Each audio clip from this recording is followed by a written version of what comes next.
The fourth topic of this chapter is managing customer relationships and capturing customer value. Customer relationships को कैसे manage करना है और how to get the customer value in return. Engaging customers and managing customer relationships. In this topic, we will see customer relationship management and how to engage customers to deeper level in this age of digital and social marketing. Customer relationship management. This is the most modern concept of marketing. ये एक modern concept है. Customer relationship management is delivering the superior value and satisfaction to customers. आपने customers को superior value और satisfaction provide करनी है, उनके साथ अच्छे ताल्लुकात बनाने हैं, building and maintaining profitable customer relationships. It deals with all aspects of acquiring, engaging and growing customers. मतलब customers बनाना, उनको engage करना और उनको grow करना.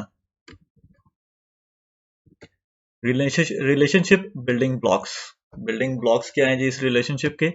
Customer value and satisfaction. Satisfied customers are more loyal customers. जो भी कस्टमर अगर किसी एक प्रोडक्ट से सेटिस्फाई है किसी भी कंपनी की तो वो लॉयल बन जाता है. To make customers satisfied it is important to provide them the superior customer value. आपने कस्टमर को एहसास हो कि आप कंपनी उसकी नीड्स की वैल्यू करती है. when a customer thinks to buy a product, जब भी कोई कस्टमर को एक कस्टमर एक नीड राइज होती है तो वो मार्केट की तरफ जाता है और किसी प्रोडक्ट के लिए तो वहां पे उसको number of products are available out there है. वो किसको चूज करेगा? जो उसको कस्टमर परसीव्ड वैल्यू, मतलब जो उसके लगेगा कि जो उसकी नीड्स को बेहतर तौर पे सेटिस्फाई कर रहा है वो उस प्रोडक्ट को चूज करेगा. This value can vary from customer to customer. कुछ कस्टमर्स के लिए प्राइस इंपॉर्टेंट होती है और कुछ कस्टमर जो है वो क्वालिटी को देखते हैं. Customer satisfaction. It is the products perceived performance, कि प्रोडक्ट की परफॉर्मेंस की कैसी रही रिलेटिव टू बायर्स एक्सपेक्टेशंस, कि जिस टाइम पे बायर ने वो प्रोडक्ट परचेज की थी उस टाइम पे उसकी एक्सपेक्टेशंस कितनी थी.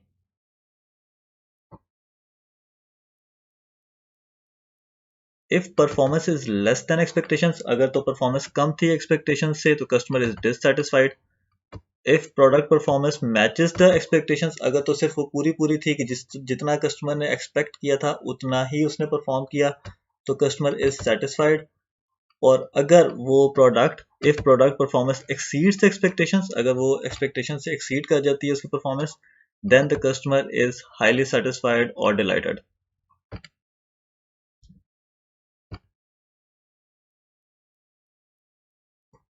Companies promise customers what they can deliver.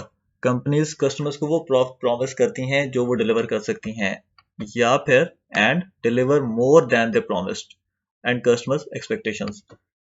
या तो कंपनीज वो प्रॉमिस करती हैं जो वो डिलीवर कर सकती हैं या वो उनकी एक्सपेक्टेशन से ज्यादा जो है वो उन्हें डिलीवर करती हैं. This makes customer highly satisfied and loyal to company. Such highly satisfied customers make repeat purchase and often become marketing partners.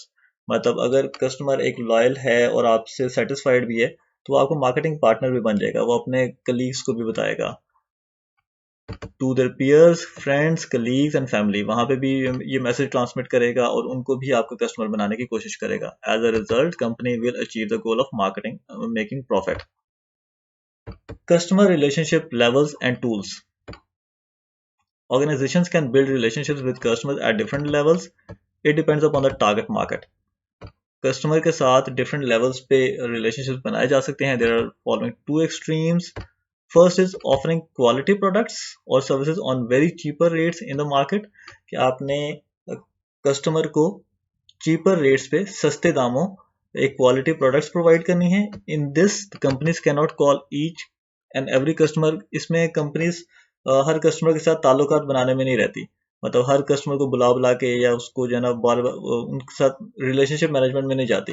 Quality of product ही ऐसी होती है कि जो कस्टमर्स के ऊपर जो बाकी प्रोडक्ट्स पे डोमिनेट हो जाती है, जो उसके कॉम्पिटिटर्स होते हैं.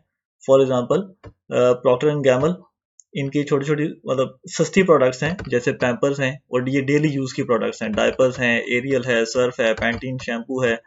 Products are almost basic necessities of so many houses. ये बेसिक नेसेसिटीज हैं, लेकिन क्योंकि इनकी क्वालिटी अच्छी है और इनके रेट्स भी नॉर्मल हैं और चीपर हैं, तो ये डोमिनेट कर जाते हैं अपने कंपेटिटर्स पे। सेकंड क्या है जी, सेल्स स्टाफ प्रॉक्टर एंड गैमल का क्या करेगा कि जो मेगा स्टोर्स हैं उनके साथ ताल्लुकात अच्छे करेगा, so that who sell their products by displaying on the front. क्योंकि ये ऐसी चीजें हैं, अगर हम कैश एंड कैरीज में जाएं, तो अगर मैंने शैम्पू लेना है तो हो सकता है कि मैं ज़्यादा उसके लिए रिसर्च ना करूं, जो चीज़ मेरे सामने डिस्प्ले में पड़ी है ना मैं वो ले लूँगा। तो relationship with the mega stores या उनके मैनेजर्स के साथ। Frequency marketing programs, it is to build relationship with customers by rewarding them for their repeat purchase. Customer अगर रिपीट परचेज करता है तो उसे रिवॉर्ड किया जाए। This is frequency marketing programme.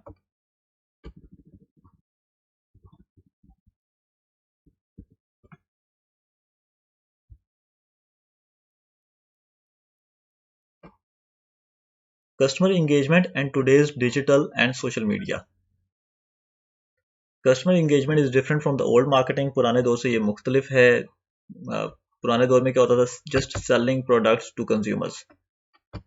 Now the goal is to make the product an important part of consumers' lives. consumers की lives का, consumer की जिंदगियों का एक important part बनाना है product को, उनकी conversations जो उनकी बातचीत है, so that to shape the brand conversations, experiences and community. Earlier, companies used to focus on mass marketing to broad segments of customers at arm's length. पहले कंपनीज क्या किया करती थी कि जो जहां तक वो मार्केट कर सकती हैं चीज at arms length, arms length मतलब जो चीज अप्रोच में है सिर्फ ना, वहां तक ही मार्केट कर पाती थी। बट नाउ क्योंकि इंटरनेट अवेलेबल है, सोशल मीडिया अवेलेबल है, इसने क्या किया कि has enabled companies to customer engagement marketing. अब कस्टमर इंगेजमेंट है, पहले वन वे मार्केटिंग थी, अब कस्टमर इंगेजमेंट भी है, मतलब कस्टमर आगे से आपको रिस्पॉन्ड भी करता है। Today consumers are more informative, consumers के पास इंफॉर्मेशन अवेलेबल है। कंज्यूमर अगर मार्केट में कोई चीज प्रोडक्ट परचेज करने जाता है तो उसने ऑलरेडी पहले रिसर्च की होती है, उसने कॉम्पिटिटिव रेट्स लिए होते हैं, उसको प्रोडक्ट के जो कैरेक्टरिस्टिक्स हैं उन्हें पता होता है। This leads marketers to put their serious focus on customer managed relationships. इसका मतलब है in this customers are in contact with companies and help each other to make better brand experience. मतलब कंपनीज कस्टमर्स के साथ मिल के products को बेहतर करने में मदद होती है उसमें, ताकि जो बाकी कंज्यूमर्स हैं उनको भी बेनिफिट हो। Companies now do marketing through attraction rather than including. अब कंपनीज प्रोडक्ट्स ऐसी तैयार करती हैं, ऐसी सर्विसेज तैयार करती हैं कि कस्टमर खुद अट्रैक्ट होता है rather than including.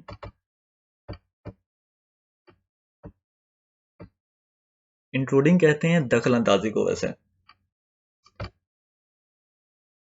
They attract customers by combining mass media with a mix of social media. Mass media भी involved है, social media भी involved है, mobile, online marketing that promotes consumer engagement, ताकि consumer को engage किया जा सके, brand advocacy हो, brand की वकालत की जा सके, and brand conversation among customers, ताकि जो brand customers हैं वो आपस में आपके brand को discuss करें।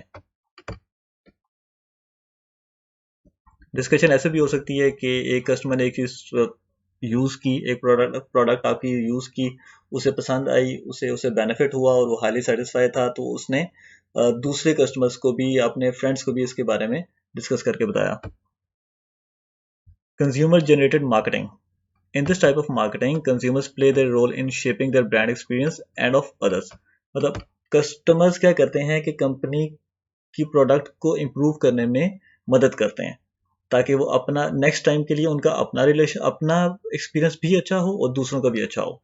Consumer do it through video sharing sites, social media, blogs and other digital forums. मतलब video sharing sites, social media and blogs, यहाँ पे कस्टमर्स अपने ओपिनियंस देते हैं और कंपनीज उनको अडॉप्ट करती हैं, उनको सुनती हैं। Companies also take special measures and invite customers, ये स्पेशल केसेस होते हैं कि जहाँ पे कस्टमर्स को इनवाइट किया जाता है, या तो वो बहुत लॉयल कस्टमर्स होते हैं, और ये समटाइम ये कंपनीज ईयरली समटाइम कुछ प्रोग्राम जैसे लॉन्च करती है कि कुछ कस्टमर्स को इनवाइट कर लेगी, उनसे आइडियाज लेंगे to play active role in shaping products and brands. इससे कस्टमर और भी हाईली सेटिस्फाई हो जाता है कि उसको वैल्यू दी गई है। यहाँ पे एग्जांपल है, ये मैंने आपकी बुक से ली थी। Airbus set the seat size of its then launched A330 neo. Airbus ने जब A330 नियो लॉन्च किया था तो उस टाइम पे उन्होंने क्या किया जी कि जो सीट का साइज था वो पैसेंजर के ओपिनियन से सेट किया था कि सीट का जो साइज है वो कितना होना चाहिए। Next, partner relationship management. Marketers have now realized that in this world full of connections, along with customers relationship management, partner relationship management is also very important. World is full of connections, क्योंकि social media है तो आप कहीं पे भी बैठ के किसी से भी कनेक्ट हो सकते हैं। तो now the marketers have realized कि पार्टनर्स के साथ रिलेशनशिप भी बहुत ज़्यादा ज़रूरी है।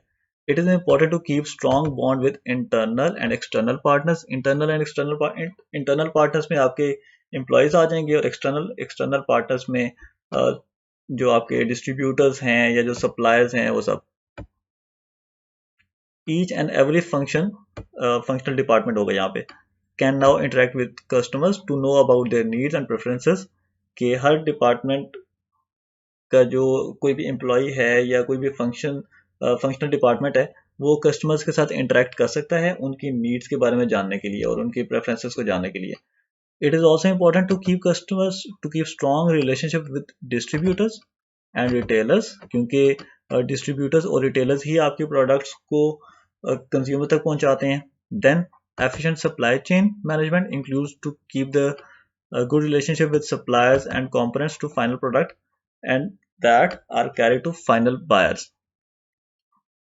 मतलब आपने जो आपके सप्लायर्स हैं उनके साथ भी आपने अच्छे ताल्लुकात मेंटेन करने हैं ताकि वो आपको अच्छे प्रोडक्ट्स सप्लाई करें, और इन द एंड जो बेनिफिट है वो तो कस्टमर को ही जाएगा, जो बायर को ही जाएगा। All these factors combine to bring more value to customers.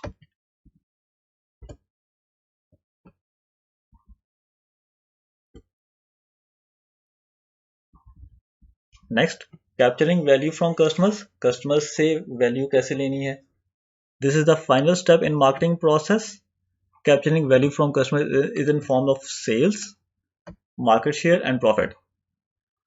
अभी तक आपने मार्केट की अपने प्रोडक्ट और कस्टमर्स को हाईली सेटिस्फाई किया, उनको लॉयल बनाया। Now it's time to get value from the customers. कैसे? सेल्स के थ्रू, मार्केट शेयर के थ्रू और प्रॉफिट्स के through. When companies provide superior customer value, customers loyal हो जाते हैं, which in return means greater long returns for the company। एक customer अगर आपके प्रोडक्ट के साथ लॉयल है तो ऑब्वियसली वो लॉन्ग टर्म परचेजेस आपको देगा, रिपीट परचेजेस देगा। Creating customer loyalty and retention. Customer को लॉयल कैसे करना है, उसके रिटेन कैसे करना है। When company is good at customer relationship management, it creates satisfied customers. In result, these satisfied customers become loyal to company and talk favorably with others about the company and its products। ये बात हम पहले भी कर चुके हैं कि अगर एक कस्टमर लॉयल है और हाईली सेटिस्फाइड है आपके प्रोडक्ट के साथ, तो वो अपने जो साथी हैं, जो अपने फ्रेंड्स हैं, अपने कलीग्स हैं, उनके साथ भी आपके प्रोडक्ट के बारे में फेवरेबली बात करेगा, अच्छे ओपिनियन देगा। Research suggest that it is 5 times, यहाँ पे इज भी आएगा दरमियान में, it is 5 times cheaper to keep an old customer. पुराने कस्टमर को रिटेन करना जो है वो 5 टाइम्स चीपर है than acquiring the new one. और on the other hand, losing just one customer या losing just one loyal customer, इसका मतलब है कि आप पूरी एंटायर स्ट्रीम ऑफ परचेज जो है वो लूज कर दोगे through out the life time. क्योंकि एक कस्टमर अगर लॉयल है, अगर आपने उसको एक कस्टमर को लूज कर दिया, इसका मतलब है कि आने वाली जिंदगी में वो अब आपकी प्रोडक्ट कभी भी परचेज नहीं करेगा। This is customer life time value, इसको कस्टमर लाइफ टाइम वैल्यू कहते हैं। लेक्सस जो ऑटोमोबाइल्स की कंपनी है, has estimated that a single satisfied customer, एक customer worth more than $600,000 in a lifetime sales. Second Starbucks, उसके मुताबिक एक कस्टमर की जो लाइफ टाइम वैल्यू है, कस्टमर लाइफ टाइम वैल्यू, वो $14,000 है। गोरे हैं, रिसर्च करते हैं, हमारी तरह तो नहीं। Growing share of customer, customer का शेयर कैसे इंक्रीज करना है? Good customer relationship management helps marketers to increase their share of customer, मतलब मार्केट में जो कस्टमर है उसका शेयर मैक्सिमम हासिल करना है। It is the share of customers purchasing in the relevant product category, customer ने कोई भी प्रोडक्ट अगर परचेज करनी है, लेट से अगर कस्टमर को प्यास लगी है या कस्टमर अगर कोल्ड ड्रिंक लेना चाह रहा है, तो वो कोका कोला की तरफ जाएगा या पेप्सी की तरफ जाएगा। कोका कोला की कोशिश होगी कि वो हर दफ़ा कोका कोला ही परचेज करे। This is to get the maximum share of customer. To increase the customer share, customer share increase करने के लिए कंपनीज कैन ऑफर वेराइटी दे सकते हैं, फ्लेवर्स ऐड कर सकते हैं, डिफरेंट डिस्काउंट्स दे सकते हैं, greater value to its customer, current customers, और जो आपके करंट कस्टमर्स हैं उनको ग्रेटर वैल्यू के थ्रू भी दिया जा सकता है।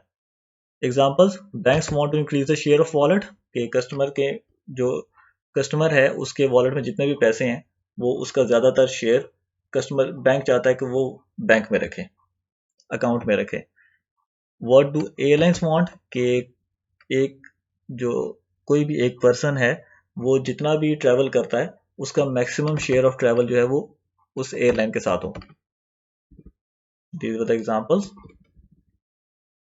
Next, building customer equity. It is the combined customer lifetime values of all companies' customers. पहले हमने कस्टमर लाइफ टाइम वैल्यू पढ़ा था, अभी यह है कि एक कंपनी के जितने भी कस्टमर्स हैं उन सब कस्टमर्स की जो लाइफ टाइम वैल्यू है उन सबको अगर मिलाया जाए तो that is called as building customer equity. Market share and sales shows the past, जबकि customer equity suggest the future. The more loyal customer a company have, the higher its customer equity. Company के पास जितने ज्यादा loyal customer होंगे उसकी equity उतनी ही ज्यादा होगी। Building right relationships with the right customers, जो राइट कस्टमर्स हैं उनके साथ ही अच्छे ताल्लुकात रखे जाएं। Companies should carefully handle customer equity को ध्यान से केयरफुली हैंडल करना चाहिए। Loyal customers should be treated as assets of company that needs to be managed and maximised. Not all loyal customers are profitable and surprisingly some disloyal customers can be profitable. Diagram में देखते हैं, फिर जो इसमें terms use हुई हैं उनको explain भी करेंगे नीचे। पोटेंशियल प्रॉफिटेबिलिटी और प्रोजेक्टेड लॉयल्टी, यहाँ पे लो है, इधर हाई है, इधर शॉर्ट टर्म है, लॉन्ग टर्म है। द स्ट्रेंजर्स की जो प्रॉफिटेबिलिटी है वो भी लो है और प्रोजेक्टेड लॉयल्टी वो भी कम है। देन बटरफ्लाइज बस कस्टमर्स आए और गए, इनकी जो प्रॉफिटेबिलिटी है, पोटेंशियल प्रॉफिटेबिलिटी वो ज्यादा होती है लेकिन ये लॉयल नहीं होते। जो ट्रू फ्रेंड्स हैं उनकी प्रॉफिटेबिलिटी भी ज्यादा होगी और उनकी लॉयल्टी भी ज्यादा होगी। देन कम्स द बार्निकल्स, इनकी लॉयल्टी ज्यादा है बट प्रॉफिटेबिलिटी बहुत कम है। देख लेते हैं one by one. Strangers are very little loyal and show very low profitability. There is a very little fit between the needs of, मतलब ये वो लोग होते हैं कि कंपनी की जो प्रोडक्ट्स हैं या जो सर्विसेज हैं वो और जो लोगों की जो नीड्स हैं वो बहुत कम मिलती जुलती हैं, इसलिए दोनों को एक दूसरे का फायदा ही नहीं है, या फायदा अगर है तो बहुत कम है। इसलिए ना तो वो लॉयल हैं, अगर हम ऊपर इसमें डायग्राम में देखें, इसलिए ना तो वो लॉयल हैं ना ही वो प्रॉफिटेबल हैं। तो company should not invest in such customers, companies को इन ऐसे कस्टमर्स में ज़्यादा इन्वेस्ट नहीं करना चाहिए। हाँ, अगर कभी वो कस्टमर आ जाए तो try to make more money on each transaction. Then comes the butterflies, this type of customers are not loyal, ये लॉयल नहीं होते बट आर पोटेंशियली प्रॉफिटेबल, मतलब ये कभी कभी आते हैं तो इसलिए इनसे जितना प्रॉफिट लिया जा सके वो बेहतर होता है। There is a good fit, इसमें थोड़ा सा फिट होता है, लाइक कुछ जरूरियात जो हैं वो कंपनी पूरी कर रही होती है। Efforts to make these customers loyal, यहाँ पे लॉयल का वर्ड आएगा जो कि स्किप हो चुका है। Loyal are often unsuccessful, unsuccessful मतलब अगर आप इन कस्टमर्स को लॉयल बनाने की कोशिश करेंगे तो वो अनसक्सेसफुल जाएगा, वो अटेम्प्ट रायगा जाएगी। So companies try to capture as much as more profit in short period of time. जैसे कि stock market investors, stock market में जो इन्वेस्टर्स आते हैं वो ऐसे ही होते हैं, आए और गए, पैसे लगाए, जितना बेनिफिट हुआ पता नहीं वो नेक्स्ट टाइम आएंगे या नहीं आएंगे। Then comes the true friends. इसमें एक परफेक्ट फिट होता है, जैसे कि नाम से जाहिर है ट्रू फ्रेंड्स, और कंपनीज कस्टमर्स की नीड्स को बहुत अच्छी तरह से सेटिस्फाई कर रही है। जो प्रोडक्ट कंपनी के पास अवेलेबल है उसमें वो तमाम तर खसूसियात अवेलेबल हैं जो कस्टमर की नीड्स को सेटिस्फाई कर सकती हैं आराम से। तो कंपनी को इनके अंदर इन्वेस्ट भी करना चाहिए। Companies try to turn them into true believers who do repeat purchases and tell others about their good experience. Then comes the barnacles. Barnacles are very loyal customers but less profitable. इसमें there is a limited fit between the needs of customers and company offerings. Companies can increase their profitability by selling them more, and if still they are not profitable, companies should fire them, या companies can fire them. ये होते loyal हैं ये customers, लेकिन profitable नहीं होते इतने।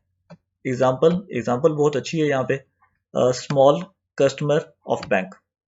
अब एक कस्टमर है जिसका बैंक में अकाउंट अवेलेबल है और वो बहुत पुराना अवेलेबल है, वो उसको रन भी करता है, लेकिन वो अकाउंट इतना छोटा है कि बैंक को उससे फायदा नहीं है। So this is the example. Customer loyal है, वो बैंक स्विच नहीं कर रहा, लेकिन बैंक को उसका फायदा नहीं है। Conclusion, customers of different relationship groups require different engagements and